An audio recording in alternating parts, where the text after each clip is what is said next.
মন্ত্রী টিঙ্কু রায়ের হাত ধরে বড়গুল মাধ্যমিক বিদ্যালয়ের মাঠে 4 দিনব্যাপী সাংস্কৃতিক উৎসব ও মেলার উদ্বোধন হলো। মঙ্গলবার দুপুর 1:30 নাগাদ প্রদীপ জ্বালিয়ে এই মেলার উদ্বোধন করেন রাজ্যের সমাজ কল্যাণ, সমাজ শিক্ষা, যুব বিষয়, ক্রীড়া ও শ্রম দপ্তরের মন্ত্রী টিঙ্কু রায়।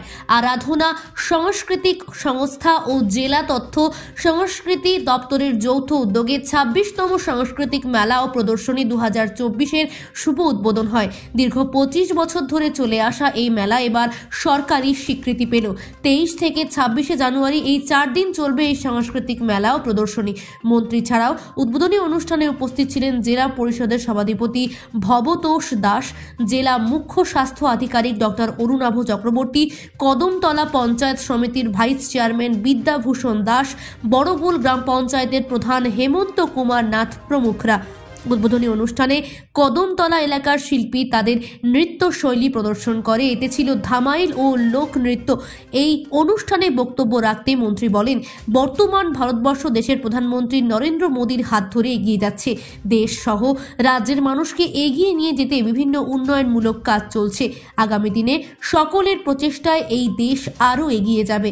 এই 4 দিন ব্যাপী মেলা ও সাংস্কৃতিক উৎসবে বিভিন্ন প্রতিযোগিতামূলক অনুষ্ঠান যেমন বসে আঁকো, ধামাইল, বিভিন্ন লোকনৃত্য, লোকসঙ্গীত থেকে শুরু করে নাট্য উৎসব অনুষ্ঠিত হবে। তাছাড়াও দূর দূরান্তের আমন্ত্রিত শিল্পীদের দ্বারা মনোজ্ঞ সাংস্কৃতিক সন্ধ্যা অনুষ্ঠান হবে প্রতিদিন।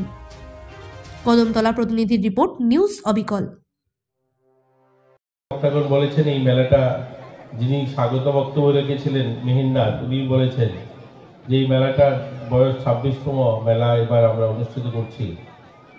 এই মেলা 25 বার বেসরকারি মেলা, অর্থাৎ নিজেদের উদ্যোগে এই এলাকার সাধারণ নাগরিক যারা, এই এলাকার যারা শুভাকাঙ্ক্ষী, এই এলাকার মানুষের সংস্কৃতি প্রেমী মানুষ যারা, তাদের প্রয়াসে এই মেলাটা 25 বছর অতিক্রম করেছে।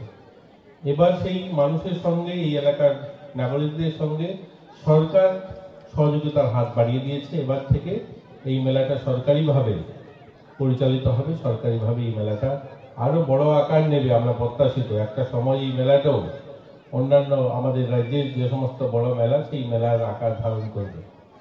এখানে এত সুন্দর অনেকগুলো সাংস্কৃতিক কার্যক্রম হলো, আমাদের লোকসঙ্গীত হলো, এখানে আমাদের ধামাইল হলো। আমরা চাই এটাই আমাদের মূল শক্তি।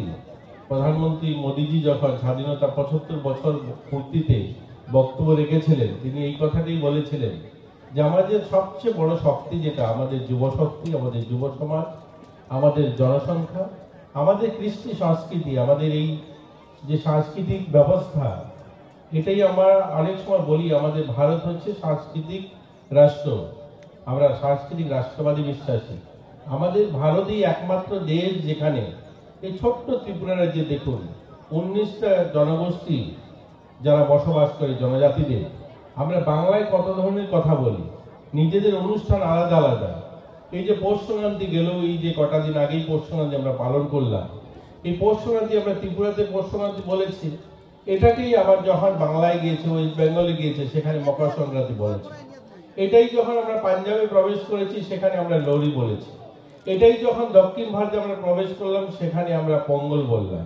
আমরা এটাই যদি আসামে চলে যাই, সেখানে আমরা বিহু বলেছি। অর্থাৎ নাম আলাদা আলাদা, কিন্তু অনুষ্ঠানের উদ্দেশ্য বা আমাদের সেই সাংস্কৃতিক কার্যক্রমের উদ্দেশ্য একটাই, সবাইকে একত্রিত করা, সবাইকে নিয়েই আমাদের ভারতকে এগিয়ে নিয়ে যাওয়া। এর জন্য আমরা বলি প্রধানমন্ত্রীজি, আমরা G20-র যে কার্যক্রম হয়েছে, সেটা যে স্লোগান ছিল আমাদের প্রাচীন এবং আমাদের ভারতীয় সংস্কৃতির স্লোগান যেটা ছিল যে বসুধৈব কুটুম্বকম, অর্থাৎ গোটা পৃথিবী এক পরিবার, আমাদের আত্মীয়, আমাদের গোটা রাজ্য আমাদের আত্মীয়, গোটা বড়গুলবাসী আমাদের আত্মীয়। এই সুন্দর স্লোগান আমাদের, এটাই একমাত্র ভারতবর্ষকে অন্য দেশ থেকে আলাদা করে দেখায়। আমাদের এই শক্তিকে ব্রিটিশদের শাসন, মোগলদের শাসন, মোগল ব্রিটিশ মিলে হাজারো বছর শাসন হয়েছে।